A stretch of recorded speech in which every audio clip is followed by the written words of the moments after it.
Hello, my name is Nicholas Gallo. I am a student at the University of Maryland, University College. I am currently taking a class on communication, and this is my introduction speech for week 2 of the course. I am 37 years old. I am married and I have 16 children, and a dog, a cat, and a goldfish named Berkey. I've been married for 17 years. I was engaged prior to that for 10. It was an arranged marriage. My hobbies include hockey, table tennis, taxidermy, and pottery. I really enjoy coffee.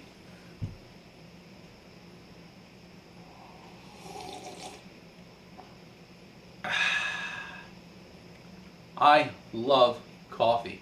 As a matter of fact, caffeine, which just happens to be in most types of coffee, is my favorite drug. It is the only drug that I am addicted to. I don't drink soda, but I do love coffee. And I cannot function without coffee. Hazelnut cream is my favorite creamer.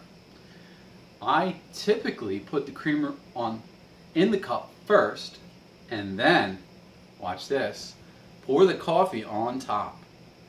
That way, I don't have to stir it. I think it's a really great idea, and I would like to see more people doing that. It's too bad I can't patent the idea. I'd be rich, but I'm not. I'm very poor and bankrupt, so please don't steal my information.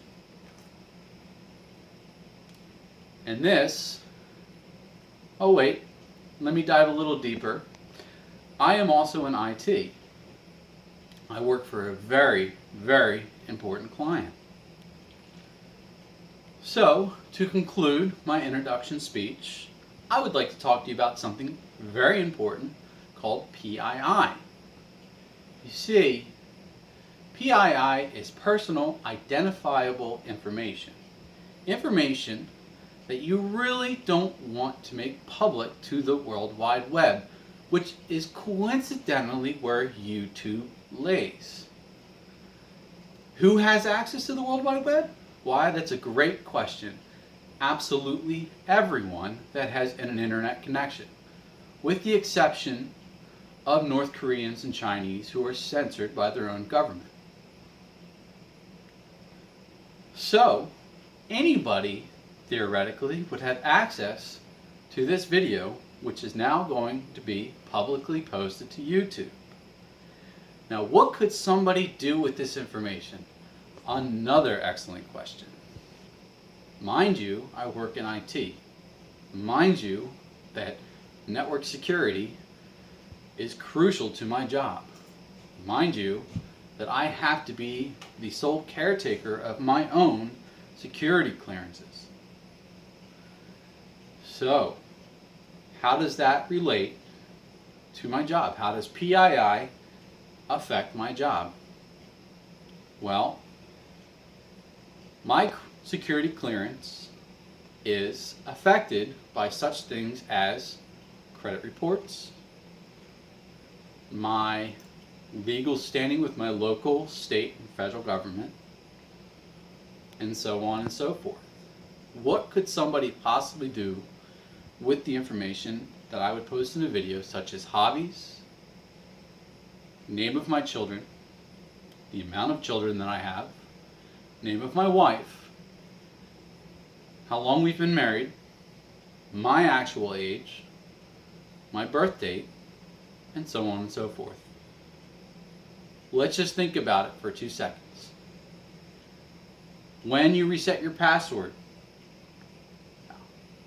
on your bank account, when you go to the web interface and you forget your password and you say, I would like to reset it, what are some of the things that happen? they ask you what are called security questions. Now, most people typically don't make up the answers to those questions. So when it asks you what's your maiden name, let's hope that that information is not out there. Sometimes people like to do something called social engineering, and they gather this information that I'm talking about, and they will attempt to access your bank account by resetting your password and guessing at the questions based upon the information they've gathered from such sources as this video. Or they could simply call up the bank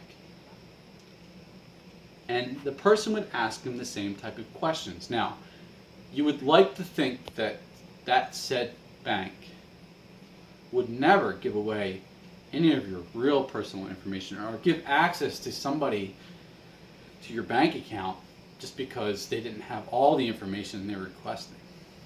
But it's happened. It's happened a lot.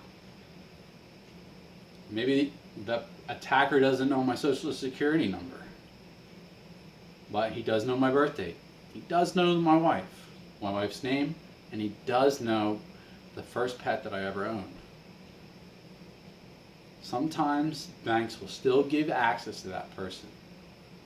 Now somebody who you don't want has access to your credit cards, say your iTunes account, Amazon account, so on and so forth. All of a sudden you have outstanding bills. All of a sudden you were somehow buying illegal products from countries like China, Russia, so on and so forth. Let's just imagine for 2 seconds the effects that that would have on my security clearance and my careers. I believe that I have made my case, and I would encourage the University of Maryland to devise a medium for us to post these videos on that would not potentially compromise our security clearances or even our personal information like this.